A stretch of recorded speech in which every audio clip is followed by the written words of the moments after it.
Welcome to First Mover, your first global look at today's action in the Bitcoin, blockchain, and digital asset space. I'm your host, Christine Lee, and joining me are my co-host, CoinDesk Managing Editor of Global Capital Markets, Lawrence Lewitton, as well as Managing Director of International Content, Emily Parker. Good morning, Emily, and good morning, Lawrence.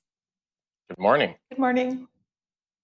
Good to see you. All right, let's have a live look at Bitcoin right now. The CoinDesk Bitcoin price XBX index currently trading at $57,583. Bitcoin is up about 4.7% over the past 24 hours. And the CoinDesk Ether price ETX index right now is also charging ahead, 37.37, up 8% for the day. And the CoinDesk DFX, the new DeFi index right now at 596, climbing toward that 600 resistance level. Right now, DeFi is also making an advance of about 5.6%. The most reliable reference prices for institutions since 2014 are now published under the CoinDesk brand, trusted globally as the leader in crypto news, events, and data.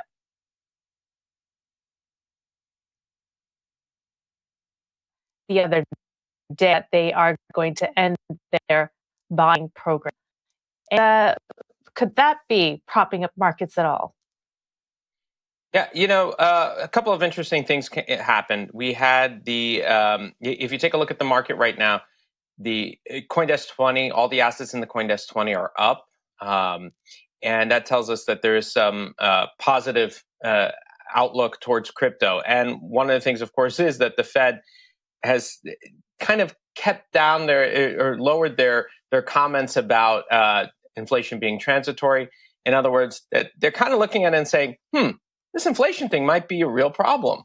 So we could have a situation where, if people who look at macroeconomic issues as driving a lot of crypto, they might be at this point saying, you know what, the stimulus isn't going to be there as much as it was before. The Fed might take a more hawkish stance.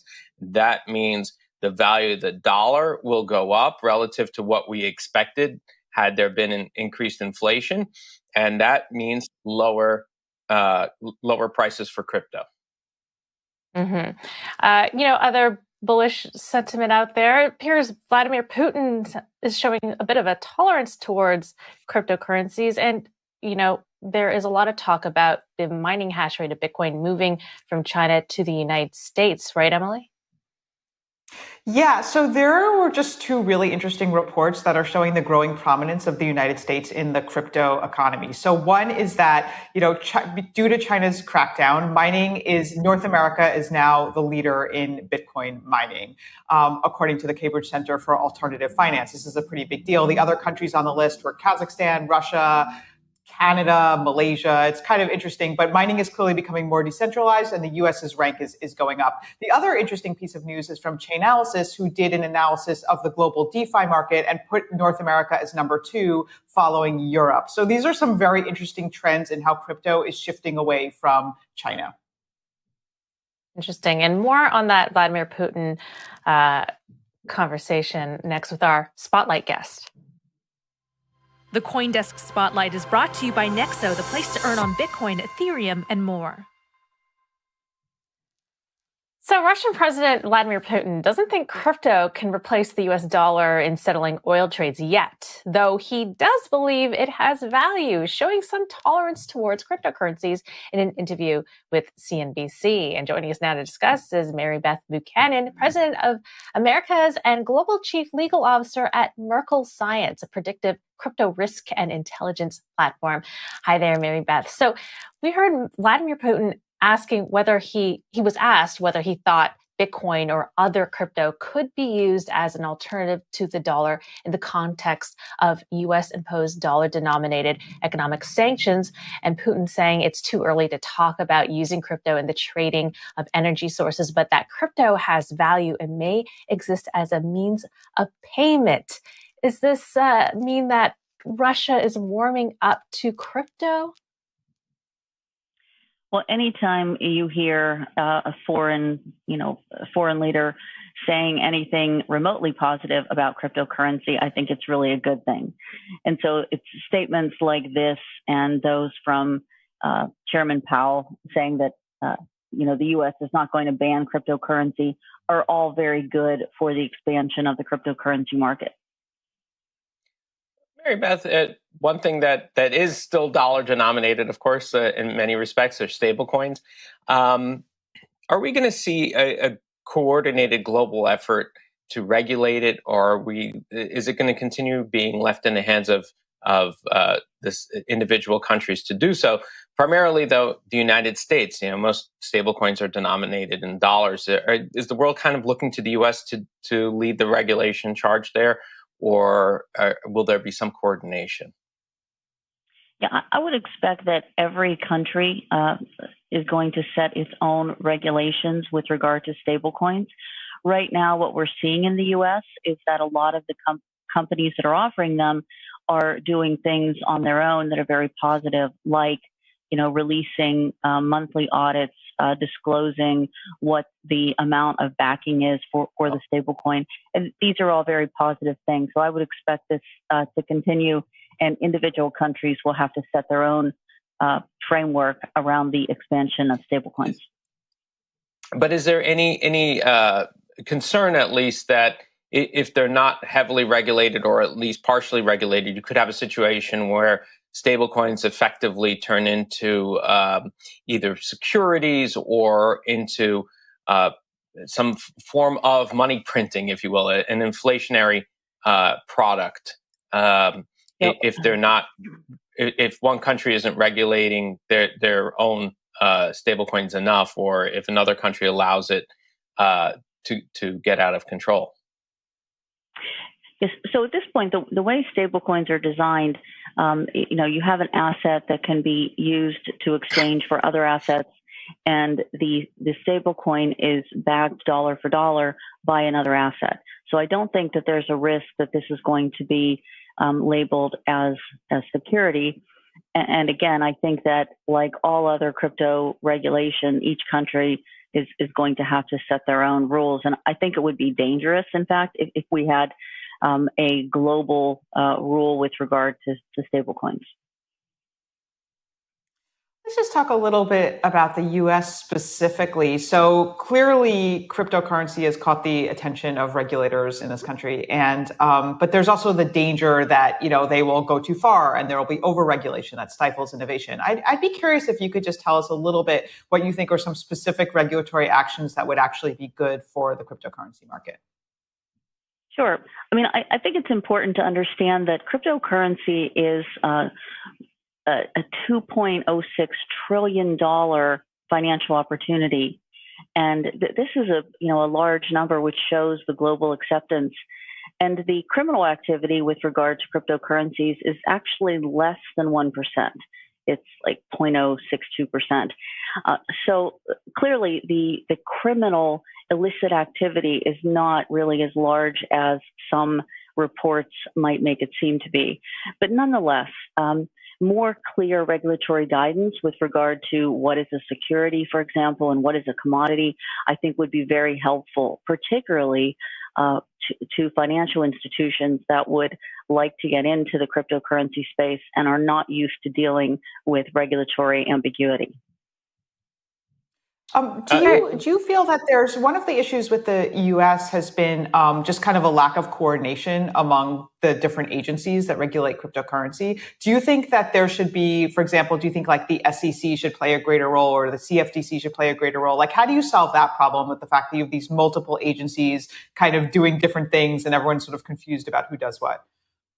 Sure. So in the U.S., unlike some of the other countries that have developed regulatory frameworks, the countries outside of the U.S. have one agency that is regulating all of the cryptocurrency activity, depending upon exactly what it is. In the U.S., we already have a very developed regulatory framework with different agencies responsible for different activities and for regulating different asset classes. It would be helpful if we had a little more clarity between the CFTC and the SEC, where their jurisdictions could be better carved out. But I do think we're going to need a congressional action to maybe set those boundaries a little better than they already are, so that we have something more than the Supreme Court's Howey test and SEC guidance to help us divine what is a security and what is not. Mary Beth, you mentioned the incredibly small amount of criminal activity that occurs on cryptocurrency, but nonetheless, isn't one of the main concerns for states the control of capital flows, that basically that they can't keep on top of money going out of their countries so much as worried about money coming in, and that they may want to stop it. Is there any indication that states are getting together to try and regulate it in a coordinated effort, at least, to get on top of crypto to keep money from leaving their countries? Yeah, I don't really think that the concern is with money leaving any individual country. I think the concern is where the cryptocurrency is going and what it is being used for, whether it's being used for illicit activity in the drug trafficking, sexual exploitation, terrorist activity. So that's really the concern. And that's why you have things like the new Department of Justice task force that was just set up last week to help coordinate the efforts of law enforcement to monitor and prevent illicit activity. If we could switch topics just slightly, the IMF came out with a report warning of the threat of cryptoization to the global economy, that it could hamper central banks' control over setting monetary policy and cause liquidity risks as well as destabilize economies. I wonder, what is your hot take on the dangers of cryptoization, the adoption of cryptocurrencies by other nations? Do you agree that it is a danger to central banks and the financial system? I think in certain countries with very weak central banks and weak financial systems, yes, it could be. But for developed nations, I don't think the cryptocurrency is in any way a threat. I think it is here to stay, and it would be a very positive sign for central banks to be more involved in the development of this asset class, which definitely is here to stay. Well, Mary, thank you so much for joining us. Appreciate your insights on a broad swath of topics there.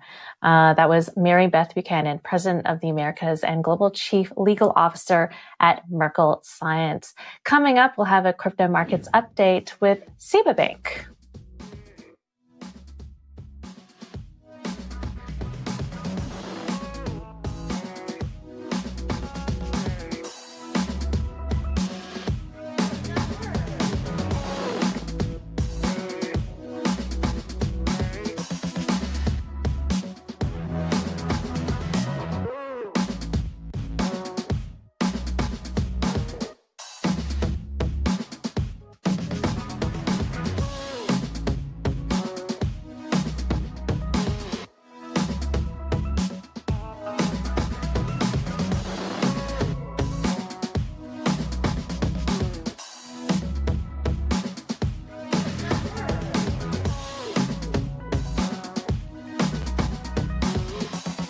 The Crypto Markets Update is presented by Grayscale, the world's largest digital currency asset manager. All right, let's have a live look at Bitcoin right now. The CoinDesk Bitcoin price XVX index is at 57,535. Bitcoin is making an advance of about 4.4% over the past 24 hours. The CoinDesk Ether price ETX index also charging ahead, 3734, up about almost 8% for the day. And the CoinDesk DFX, the DeFi index right now, also 596, making a gain of about 5.5% over the past 24 hours. All right. Digital asset platform Seba Bank launching a program for clients to earn yield with their crypto. The Swiss regulated firm will let institutions generate income from proof of stake protocols such as Polkadot, Tezos, and Cardano, with other networks to be added over time. Investors will also be able to lend Bitcoin and Ether. And joining us now to discuss further is Bernegger, co-head of trading and investment solutions at Seba Bank. Hello there, Urs. Thanks for joining us. So just to start off the bat, what is your outlook on Bitcoin and the crypto markets by, in the short term and long term view? Good morning, Christine. The crypto market has, we had a few bumpy rides, which are usual during the year and also kind of seasonal. Seasonal meaning the September is usually not a good month. And of course, we had China repeating over and over that they do not like crypto, but the market recovered quite quickly. What we have seen over the last, I would say, 1 week, massive or very big inflows into the market. We have seen many customers coming in and basically preparing what we expect, and also they expect end of the year rally. So I think we will see the highs that we had this year, 63,000 and odd, and probably this could be a similar catalyst as we saw when we went down from the 20,000 and then came up, broke the 20,000. So I think it will be a very interesting end of the year. Also, if you look at the futures and the option market, they all point towards higher Bitcoins, and leverage is coming back in. So we're actually very happy to have you today because we have this sort of very interesting report out from Chainalysis about the role of Europe in DeFi. I don't know if you saw it, but basically the takeaway is that DeFi, Europe is becoming the biggest market for DeFi. And I'm just curious, if you have any thoughts on that. It's, basically they found that it was Europe and then North America, and some of this has to do with the exodus from China. But I'm curious if that's something you've noticed as well, and just why is Europe becoming a leader in DeFi? I was a little bit surprised to see that statistic. Yes, I did not see the report yet, but I would also say quite surprising that Europe is there in the lead. I would have expected definitely the US, but if generally, I think what is interesting on DeFi and also attracts different players than the regular crypto market, this is kind of what we call as a bank the future, and basically it allows kind of not having a trusted middleman, which most or all the banks are taking at the moment, and more kind of the program or the smart contract is the trust factor. And if you look how much money investments go into these DeFi platforms, and they're especially out of the US hedge funds heavily investing in DeFi platforms. So catches me by surprise that Europe is leading, but clearly we are looking at it. I think a lot of players looking at the DeFi, and that is, in our view, kind of the next step of basically changing the financial system. As you know, in the U.S., there's been some regulatory issues with specific crypto lenders based on states. So it's not been federal cases, but more initiatives of individual states. Do you see the same thing happening in Europe, where individual countries may take regulatory action against crypto lenders, DeFi, etc., while the EU doesn't? And if so, are there any countries specifically which you find to be more favorable than others, and any countries that you think are less favorable than others when it comes to crypto lending in Europe? I would highlight Switzerland. Right, we are a bank and securities dealer like UBS and Credit Suisse or any other Swiss banks, and our regulator, the Financial Market Authority, basically granted us a license to deal in cryptocurrencies and also to explore DeFi in a permissioned way. So Switzerland, I think, definitely is kind of, from a regulatory standpoint, very simple. We have one regulator, which is the Financial Market Authority, and we do not have SECs and people worry about currencies, and then on a state level, different laws. So in Europe, it's more split, of course. Europe is not one country. Every country is doing their own regulation, and I think there Germany and the BaFin is very closely watching it and also regulating it, which is not necessarily a bad thing. In the US too, but it's more complicated, right? You have all the states, you have the different authorities. So I think it takes maybe a bit longer, but I think what will come out of the US for states that have, or countries that have not decided, I think a lot of people will go with the Americans, what they will decide. It's interesting you say that because, Coinbase is also was trying to introduce an Earn product and wasn't able to. They were served a Wells notice by the SEC indicating that they would be sued if they launched it. But I see that Seba has Seba Earn that you're launching. Maybe you could tell us a bit about that. Who can access it? Do you have to be in Europe only, and what it offers? Yes, I think especially I would like to quickly point out that, as I said, we are a bank and a securities dealer. So we have a securities dealer license, so we can issue securities and we can also involve in banking businesses. And so lending and borrowing is traditionally a banking business, and so basically we have the license for it. Coinbase was a bit early, but I think once they talk to the regulator and possibly get a different license, they will be also ready to go. So our platform is clearly for our clients.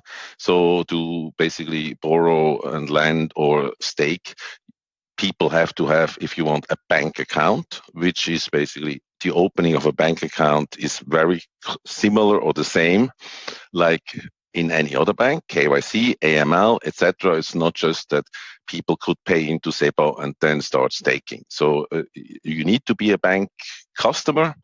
And we also, of course, we offer our services to clients that have behind them a lot of clients, meaning other banks or crypto businesses that do their AML KYC properly, which can then be our client, and we can serve the end client through the client we're facing ourselves. So I also noticed that there is a focus on Polkadot, Tezos, and Cardano. Are you very bullish on proof of stake protocols? Yes, we are, and we see that the market is as well. I mean, Cardano and Polkadot especially, I think these are chains for the futures. We see a lot of interest from our clients in these chains, and also got asked why we do not offer staking. Exchanges can offer staking. It took us a bit longer, but as a bank, we are the first one in the world that offers staking. And, like everything or most of our products, they're customer demand driven. And this was a big demand from our clients. And hopefully we will attract future clients with offerings like DeFi and staking and borrowing and lending. Now, Seba Earn is focused primarily on institutions. Individuals can do it or no? And if not, why not? Individuals can do it, but you have to be a qualified investor.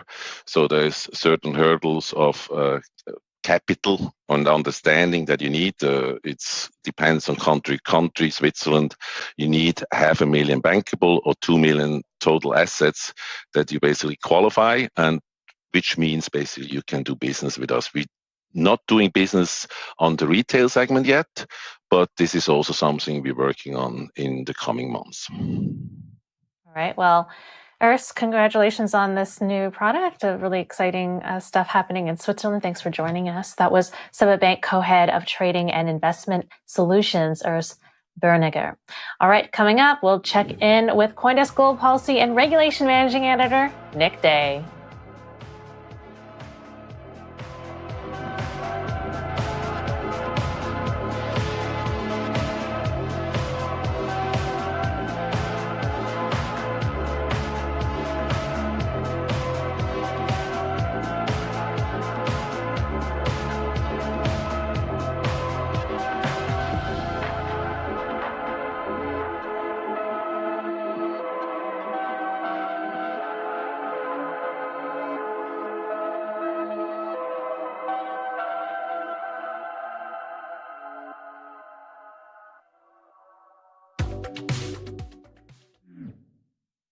Welcome back. Time now to check in with CoinDesk Global Policy and Regulation Managing Editor Nick Day, who's also the editor of CoinDesk's The State of Crypto newsletter. Good morning, Nick.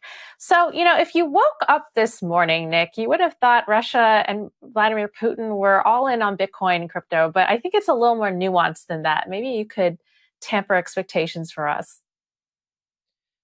Good morning. Yeah. So this morning, Vladimir Putin said that, or he was asked about crypto, as you mentioned earlier in the show, and he didn't really, say that Russia's going all in on crypto. He didn't say it was a bad thing. He just kind of acknowledged that, it exists and it's being used, but he doesn't currently see it as having a major role in, in Russia's own efforts to move its oil trade away from the U.S. dollar or in, anything else that they're doing right now. But the conversation was part of a broader one about just kind of moving away from the U.S. dollar in general, citing, concerns about how the U.S. uses the dollar in its sanctions regime. And, in theory, this is a use case for Bitcoin, but the fact that, a world leader who is looking at, doing it is not looking at Bitcoin as a viable solution right now, maybe it is kind of just a statement of, Bitcoin is there, it exists, it's not going away, but it's also maybe not quite to whatever level of robustness that world leaders like Vladimir Putin are looking for. So, Nick, is this basically meant to sort of annoy President Biden, particularly when it comes to issues such as Iran? This isn't the first time that Putin or Russia or other countries has said that the dollar shouldn't be the currency for oil, for instance. But nonetheless, every time they toy with European contracts, Euro contract on oil, it kind of goes nowhere. Is this more of just Putin just trying to get under the skin of the Biden administration a little bit by needling at the dollar?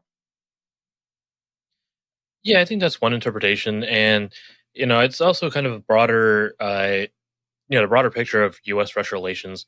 For example, Biden's holding a summit on ransomware, convening, I think, 30 different countries. Russia has been named as a key player in this issue, but it's not invited to this coalition.